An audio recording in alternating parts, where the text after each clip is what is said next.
Bonjour les cancers et bienvenue sur votre escale Astro Tarot, guidance de vos énergies pour la lunaison du 14 décembre au 13 janvier 2021.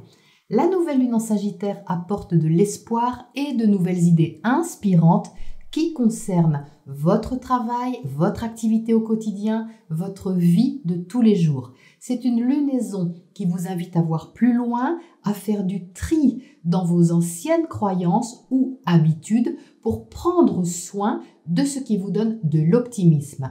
Le trigone à Mars va vous donner l'envie et l'énergie d'avancer, de vous exprimer davantage et d'agir plus librement. Vous aurez le souci du détail sur cette lunaison. Le carré à Neptune vous demandera de garder votre discernement et de ne pas croire aux trop belles promesses ou aux paroles qui ne sonneront pas juste en vous. Donc faites confiance à votre intuition, les cancers, c'est le moment de déployer vos antennes intérieures. Jupiter maîtrise cette lunaison. Jupiter amplifie tout ce qu'il touche et il touche justement Saturne en Capricorne. Ça va vous encourager à prendre vos responsabilités vis-à-vis d'une relation, d'un partenariat ou d'un contrat qui monopolise votre attention et votre engagement en quelque sorte. Il va être question de faire évoluer la situation dans le sens de vos sentiments et de vos valeurs, car cette conjonction est reliée à Vénus. C'est donc la proposition de base de l'univers et voici comment ça va se déployer. Je commence par la bonne nouvelle. Alors là, elle fait du bien celle-là. Vous allez pouvoir ouvrir le champagne. Saturne, planète de la discipline, du sérieux et de la rigueur, quitte le Capricorne où il séjournait en maître depuis 3 ans. Avoir Saturne en face de soi quand on est cancer, c'est être obligé de grandir, de prendre la responsabilité de sa position dans la relation à l'autre, personnelle, familiale, professionnelle. Saturne en Capricorne ne fait pas de cadeaux. Enfin, il n'en fait dans aucun signe, mais encore moins en Capricorne parce qu'il est chez lui et il vous montre l'ambition, la détermination, la solidité et le sérieux de votre engagement ou de votre investissement, quel qu'il soit.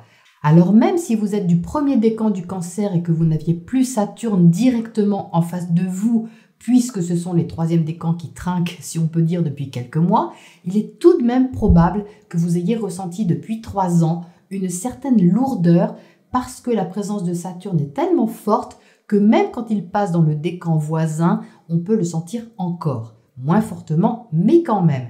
Donc, la bonne nouvelle, c'est son passage en Verseau dès le 17 décembre. Jupiter le suit le 19 et Vénus, planète de l'amour, entre en Sagittaire le 17 aussi. Alors ça fait quoi? En bref, à part vous libérer d'une forme d'autorité et de rigueur, quelle qu'elle soit, ça va maintenant vous aider à structurer un changement. Il peut être soit psychologique, soit plus concret, intime ou financier, mais de toute façon, il demande à être libérateur. Alors même si en maison 8, vous pouvez être momentanément inquiet, le temps de vous habituer à cette énergie, il sera question de construire un renouveau. Alors Saturne n'a pas que des mauvais côtés, il a pu aussi vous apporter une relation sérieuse ou un contrat important qui contenait tout de même une certaine exigence. Ça a pu vous apprendre à rester distant ou autonome. Le changement de signe va donc vous inviter à entrer dans plus de partage sans pour autant perdre cette autonomie que vous avez expérimentée. Car en Verseau, on n'aime pas dépendre de qui que ce soit. Donc cette nouvelle énergie va durer des mois, les cancers, et même toute l'année 2021. Vénus en Sagittaire va apporter plus d'espoir dans votre quotidien sur cette lunaison. C'est une période où vous pourriez avoir envie de développer des projets qui vous tiennent à cœur. Le 20 décembre, la conjonction Mercure-Soleil se trouvera sur la limite Sagittaire-Capricorne, vous donnant l'occasion d'éclairer un projet ou de voir la situation d'une façon plus ouverte.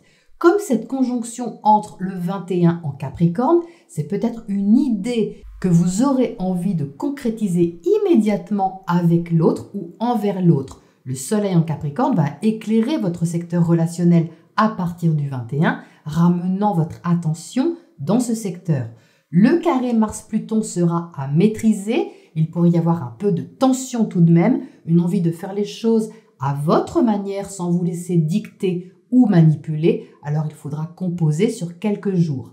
La pleine lune du 30 décembre aura lieu dans l'axe Cancer-Capricorne, donc vous serez évidemment aux premières loges. Ce sera vous face à l'autre, votre sensibilité, votre intuition face à la volonté ou aux valeurs de l'autre. Qu'y a-t-il à construire avec lui ou avec elle? Qu'y a-t-il à développer, à partager ou à libérer dans cette relation, ce partenariat, ce contrat? Si ça vous semble un peu trop directif, ne forcez pas les cancers, surtout qu'avec le carré de Vénus à Neptune, il n'est pas certain que ce soit une si bonne idée. Donc attendez quelques jours afin d'y voir plus clair. En janvier, le deuxième événement positif pour vous, c'est l'arrivée de Mars en Taureau le 7. Ça faisait 6 mois qu'il était en Bélier et ça va vous convenir beaucoup mieux. Même si les aspects de tension ne sont pas terminés, vous allez vous sentir plus libre dans votre façon d'agir, ressentir moins d'autorité. Vous allez pouvoir vous tourner vers la nouveauté, amicale, sociale, en ayant envie de casser un peu les codes, de vous libérer de ce qui a du pouvoir sur vous. Vénus, planète de l'amour, entrera ensuite le 9 en Capricorne, donc face à vous. L'autre pourra être plus tendre ou vous donner plus de valeur, même s'il a du mal à l'extérioriser ou à le montrer, et vous entrerez dans un grand questionnement intérieur et une remise aux questions de vos idées. Mercure, planète de la réflexion et de la communication, sera en ébullition mentale entre le 8 et le 12 janvier. Les échanges prendront de l'ampleur et vos réflexions s'intensifieront en préparation d'un autre virage dont je parlerai dans le prochain épisode. Mais en attendant, il y a déjà un changement d'énergie conséquent à expérimenter sur ce cycle. Alors regardons ce qui ressort dans votre tirage en complément de cette météo. Alors les cancers, vous voilà un petit peu perturbés par ce changement d'énergie qui arrive sur cette lunaison. C'est vrai qu'il faut le temps de l'apprivoiser, ce n'est pas un petit changement, mais je vous rassure, vous êtes protégés au centre par un arcane majeur, la grande prêtresse, la papesse, qui va vous donner cette sagesse intérieure et puis vous inviter à écouter votre intuition, ce que je disais à l'instant. Donc, de quoi est-il question? Vous entrez dans le tirage avec le page de bâton. Il est question de retrouver de l'énergie, de l'entrain, de l'enthousiasme envers quelque chose en particulier. Soit un projet, soit une relation, soit une activité ou tout simplement votre vitalité. C'est assez débutant parce qu'avec le page de bâton, on est dans une énergie un peu inexpérimentée qui apprivoise quelque chose, qui apprivoise cette nouvelle énergie. Elle est stimulante, mais elle est débutante. Mais quelque chose, en tout cas, vous réveille. Donc ça, c'est très bien. Mais qu'est-ce qu'on a juste à côté? On a le 7 de bâton, c'est-à-dire que vous avez envie de défendre un petit peu cette vitalité que vous avez, cet élan que vous avez envie de le préserver, de le protéger, mais de ne pas vous emballer pour rien. Vous sortez certainement de plusieurs mois assez éprouvants avec cette présence de Saturne, comme je viens de vous l'expliquer, et vous n'avez plus envie de vous faire avoir. Vous savez ce qui est bon pour vous, ce qui n'est pas bon pour vous. Et donc vous arrivez sur cette lunaison avec une envie d'être clair, d'être franc et droit dans vos bottes. Vous êtes en dessous avec l'as d'épée. Ça, c'est la façon dont vous vous montrez et dont vous vous exprimez. Donc avec l'as d'épée, il y a une nouvelle façon d'aborder quelque chose, peut-être aussi de vous exprimer face à l'autre, qui est beaucoup plus affirmée parce que vous savez ce que vous voulez de la franchise, de la clarté, que les choses soient nettes, précises, claires et sans faux semblant. Et vous voyez qu'en dessous, vous avez le roi d'épée. L'épée, elle descend, vous voyez, dans les mains de ce roi. Donc vous n'avez pas envie de promesses en l'air ou de décisions à la légère. Vous avez envie que ce que vous exprimez soit entendu, soit compris. Et vous avez envie, vous aussi, de respecter vos besoins et de garder les idées claires au sujet de la situation qui vous concerne. Et ça va pas être forcément facile vu qu'on a quand même ici des énergies un petit peu remuantes. Parce que ici, vous avez le 5 de bâton. Le 5 de bâton, c'est une énergie conflictuelle qui se passe plutôt à l'intérieur de vous ici, puisqu'elle est positionnée dans le bas de votre tirage. Ça concerne soit l'ambiance familiale ou plus symboliquement ce qui se passe en vous, dans vos émotions profondes, dans votre sécurité émotionnelle, dans votre refuge intérieur, ce qui vous sécurise. Ça bataille un petit peu parce qu'il y a un virage à amorcer ici. Alors ce 9 d'épée qui symbolise un peu de stress ne doit pas vous inquiéter outre mesure. C'est le passage de cette conjonction Jupiter-Saturne en Verseau qui peut vous inquiéter parce qu'elle est dans votre secteur 8, le secteur des transformations, des changements, mais aussi votre secteur psychologique. Donc ça peut créer une petite angoisse momentanée, mais ne vous inquiétez pas les cancers, ça va se dégager. Cette énergie, elle est à apprivoiser. Et surtout, elle demande aussi que vous harmonisiez face à cette énergie, que vous soyez ouvert à la construction d'un changement en vous pour ne pas vous accrocher trop aux détails. Parce qu'ici, vous pourriez être un peu focalisé sur certains détails qui finalement ne sont peut-être pas si importants que ça. Il va falloir faire du tri, comme je le disais à l'instant, dans vos croyances, dans vos pensées limitantes, pour garder ce qui est bon pour vous, mais laisser partir aussi ce qui ne vous sert plus et qui vous stresse, parce que là, ça ne va pas vous aider. Donc, on a un tirage ici qui est très mental. Il y a beaucoup d'épées et de bâtons, donc il y a beaucoup de feu et d'air. Vous voyez qu'on n'a pas une seule énergie de terre, ni d'eau qui correspond à votre signe. Donc c'est très mental, vous pouvez être en ébullition et ça peut être déclenché justement par ce qui se passe à l'extérieur de vous. Ici dans le secteur relationnel, on a le 10 de bâton, donc ça c'est Saturne qui s'en va. Vous voyez la charge ici qui était trop lourde, eh bien c'est fini. On arrive à une fin de cycle ici. Vous allez pouvoir déposer, on va dire, le paquet, ce qui vous pesait et peut-être qui vous angoissait aussi. Donc c'est ça qui peut être déstabilisant sur quelques jours parce que peut-être vous ne voyez pas clair ou vous ne savez pas exactement où vous allez ou comment ça va se passer avec ce 2 d'épée. Mais pour autant, cette papesse qui vous invite à l'introspection, à la réflexion et à la sagesse intérieure va vous aider considérablement à rester dans votre centre, à rester aligné et à ne pas donner crédit à ce qui pourrait extérieurement vous stresser ou vous donner des incertitudes ou des doutes passagers. Alors, on a quand même le secteur relationnel ici qui est assez fort. En face de vous, on a peut-être quelque chose qui se termine, un contrat, un partenariat, une alliance, une union, une relation quelle qu'elle soit, ou qui change d'énergie tout simplement. Et ça vous donne quand même de l'espoir parce qu'il ne faut pas oublier que vous entrez avec ce page de bâton. Donc, vous entrez avec un état d'esprit plus enthousiaste et plus volontaire envers quelque chose. Donc vous pouvez avoir cette ambivalence en vous, les cancers, cette dualité, d'avoir envie d'aller de l'avant, mais d'être en même temps un petit peu stressé d'avancer dans cette direction-là. C'est tout à fait possible, c'est pas parce qu'on laisse une situation qui était peut-être pesante et qu'on est soulagé d'un côté d'avoir à poser quelque chose, qu'on ne peut pas se poser beaucoup de questions sur la suite. Mais quand bien même, avec cet as d'épée, vous savez ce que vous voulez.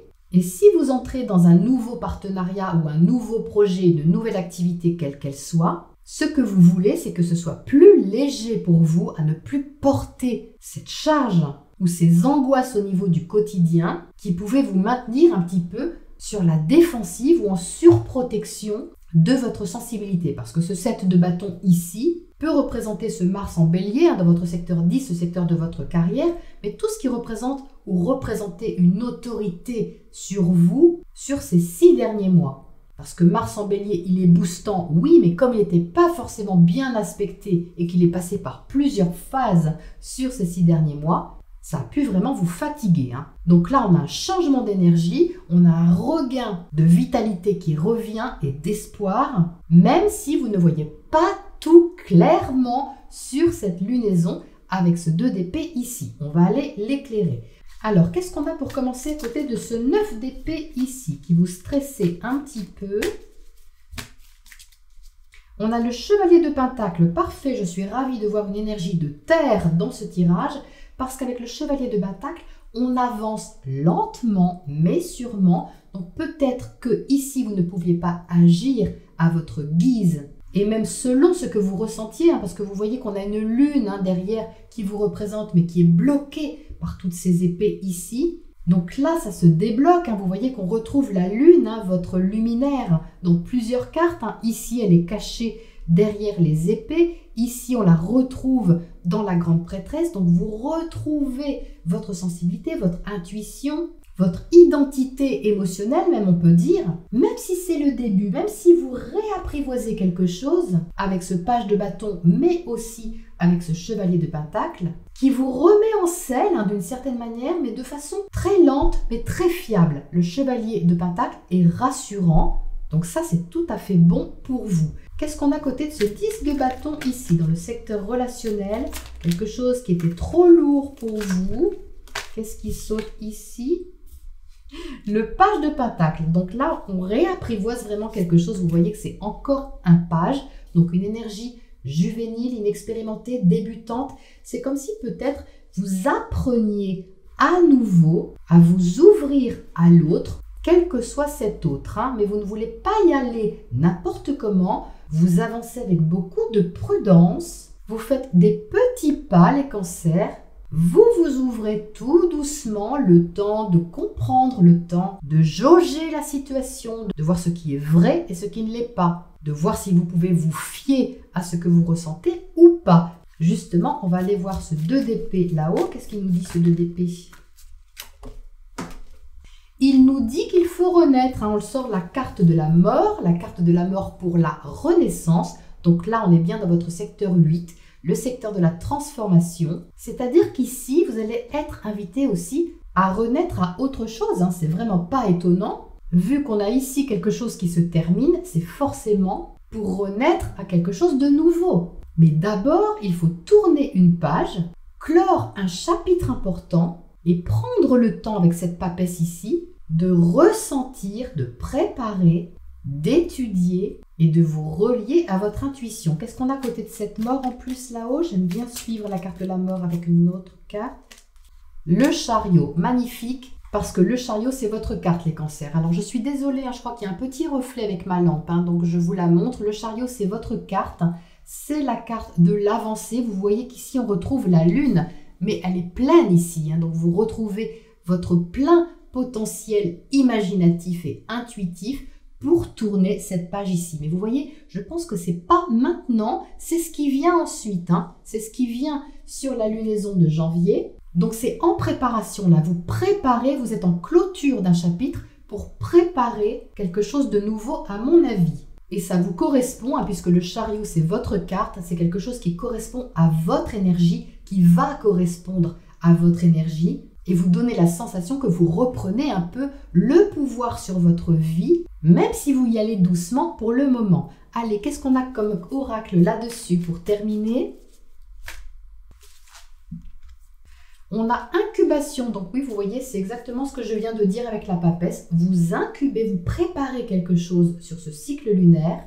Prenez les temps de tirer les choses au clair, ne forcez rien, ça va se décanter gentiment. Prenez le temps de souffler, prenez du recul aussi sur la situation, la relation ou l'événement, le temps de digérer. J'ai cette notion de digérer ici quelque chose, de reprendre des forces et de prendre une décision ici qui est importante pour vous, pour votre bien-être et votre hygiène de vie au sens large. Voilà les cancers pour cette lunaison. Je vous retrouve très bientôt pour la prochaine escale.